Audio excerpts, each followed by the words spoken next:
Hello steno channel में दोस्तों आपका स्वागत है। अगर आप इस चैनल से पहली बार जुड़े हैं तो चैनल को ज़रूर सब्सक्राइब कर लेवें ताकि आपको डेली डिक्टेशन मिलती रहे। अगर आप हमारे व्हाट्सएप ग्रुप को ज्वाइन करना चाहते हैं तो डिस्क्रिप्शन में जो लिंक दी गई है वहां पर जाकर आप हमारे व्हाट्सएप ग्रुप से जुड़ सकते हैं। आज की जो पहली डिक्टेशन दी जा रही है वो 75 वर्ड पर मिनट की स्पीड में होगी। इसके बाद में जो दूसरी डिक्टेशन दी जाएगी वो 100 वर्ड पर मिनट की स्पीड में होगी। तो आज की जो पहली डिक्टेशन स्टार्ट होगी 10 सेकंड बाद।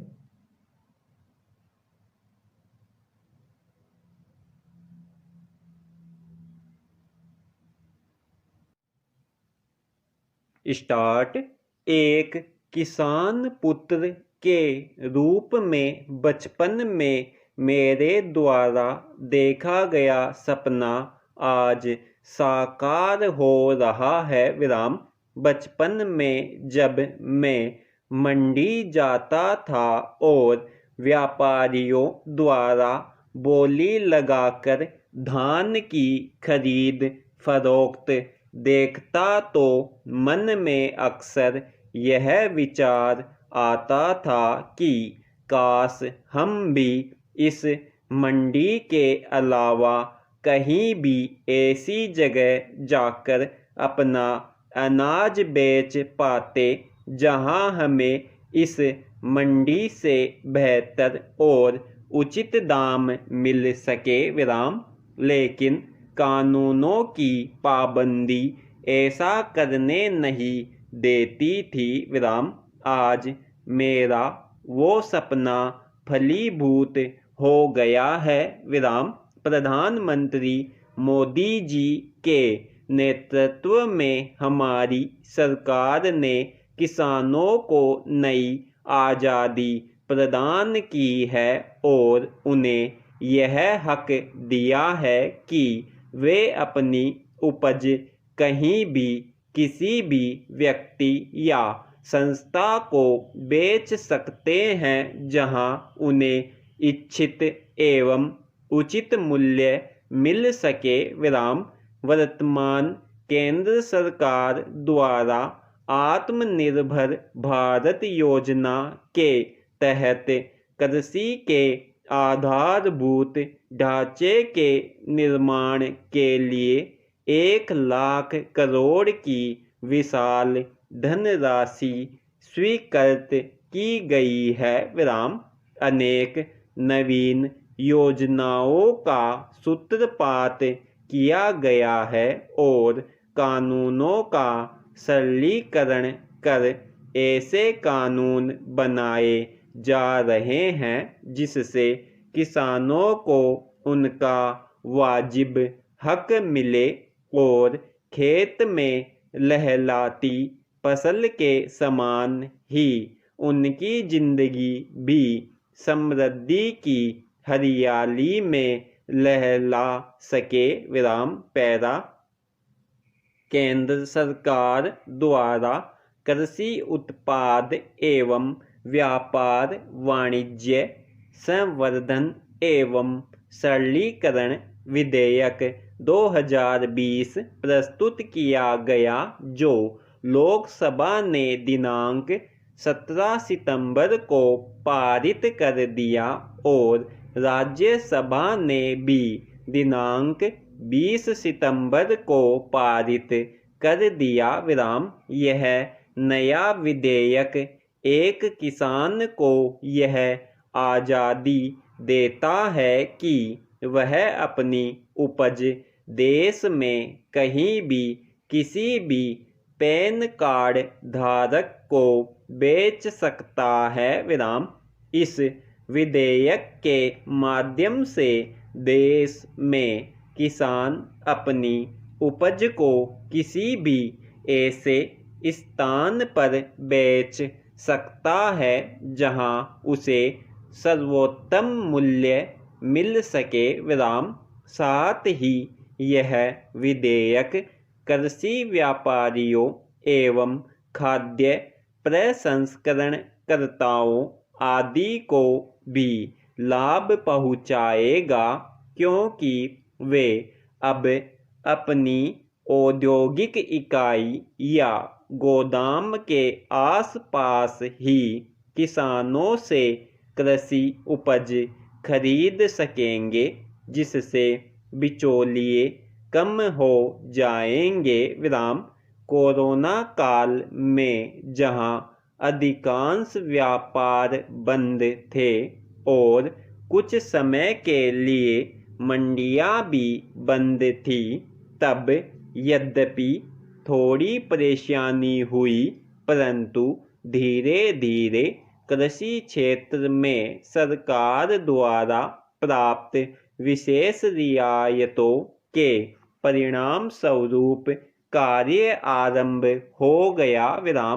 कई बार मंडियों में व्यापारी किसान की इस मजबूरी का फायदा उठाते रहे कि वो किसान संबंधित मंडी के अलावा और कहीं जा नहीं पाएगा। इससे बिचौलियों और कई व्यापारियों को अपनी मनमानी करने का अवसर मिल जाता था। ऐसे में किसान को अपनी लागत के अनुसार फसल का उचित मूल्य नहीं मिल पाता था।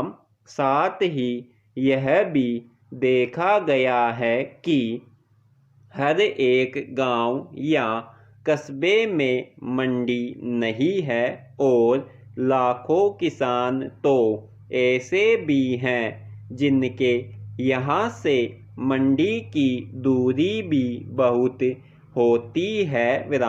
ऐसे में किसान के लिए अपनी फसल को वहाँ लेकर जाना भी एक दुष्कर एवं महंगा कार्य हो जाता है।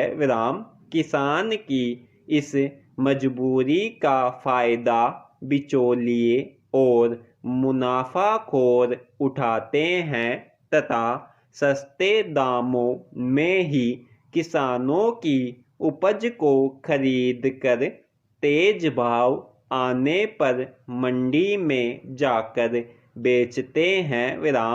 नए कानून के तहत अब किसान को इस मजबूरी से मुक्ति मिल गई है। दूर मंडी में जाने के बजाय वो अगर चाहे तो अपने पास में ही किसी खाद्य औद्योगिक इकाई को सीधे ही अपना माल बेच सकता है। नया कानून न सिर्फ किसानों के लिए खुशहाली लाया है, बल्कि कृषि से संबंधित कार्य कर रहे खाद्य प्रसंस्करणकर्ताओं, निर्यातकों एवं थोक व्यापारियों के लिए भी वरदान साबित हुआ है।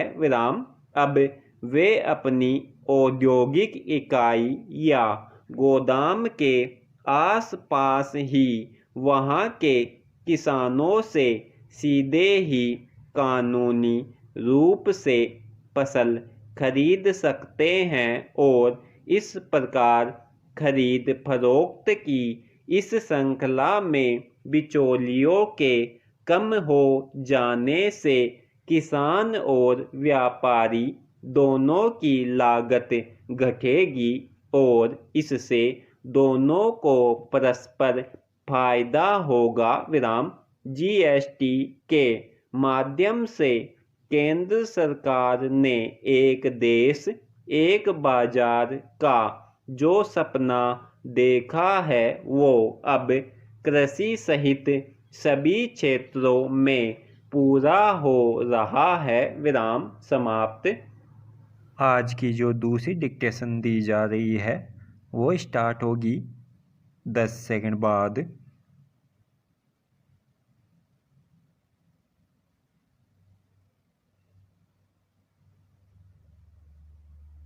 स्टार्ट। स्पीकर महोदय, दूसरी ओर वे सरकारी कार्यक्रमों की मुखर आलोचना भी कर रही है, अर्थात विभिन्न आंदोलनों और दृश्य श्रव्य प्रचार माध्यमों के द्वारा लोगों से करवा रही है। इन आलोचनाओं में लोगों पर बढ़ते आर्थिक बोझ और समाज में आने वाले संकट का ऐसा प्रभावशाली वर्णन होता है कि लगता है लोगों की सच्ची हमदर्दी ये ही है। बड़ी चतुराई से ये लोग साम्यवाद की क्रांतिकारी शब्दावली को लेकर जब सरकारी कार्यक्रमों की धज्जियां उड़ाने पर उतरते हैं तो आम लोगों के सुख दर्द में सहयोगी बनने का दिखावा तो करते ही हैं, साम्यवाद को वर्तमान परिप्रेक्ष्य में अप्रासंगिक बना देने का अप्रत्यक्ष प्रयत्न और करते हैं। इनका प्रचार साहित्य पढ़कर ऐसा लगता है मानो तीसरी दुनिया की सारी विपत्तियों के समाधानकारी उपाय इनके पास हैं। आर्थिक विकास की दिशा को अपने नियंत्रण में लेकर अब ये अंतर्राष्ट्रीय एजेंसियां यह सुनिश्चित करने पर उतर आई हैं कि तीसरी दुनिया के वे देश जो प्रचुर मात्रा में वित्तीय सहायता लेते हैं, परिवार नियोजन जैसे कार्यक्रम को विश्व बैंक की नीति के अनुसार चलाए। परंतु यह कोई पहला अवसर नहीं है जब इन अंतर्राष्ट्रीय संस्थाओं ने हमारे परिवार नियोजन संबंधी कार्यक्रम को दिशा निर्देश दिया है। वास्तव में इनका हस्तक्षेप तो इस क्षेत्र में 1960 के दशक से शुरू हो गया था और 1990 के दशक तक निर्बाध रूप से चलता रहा।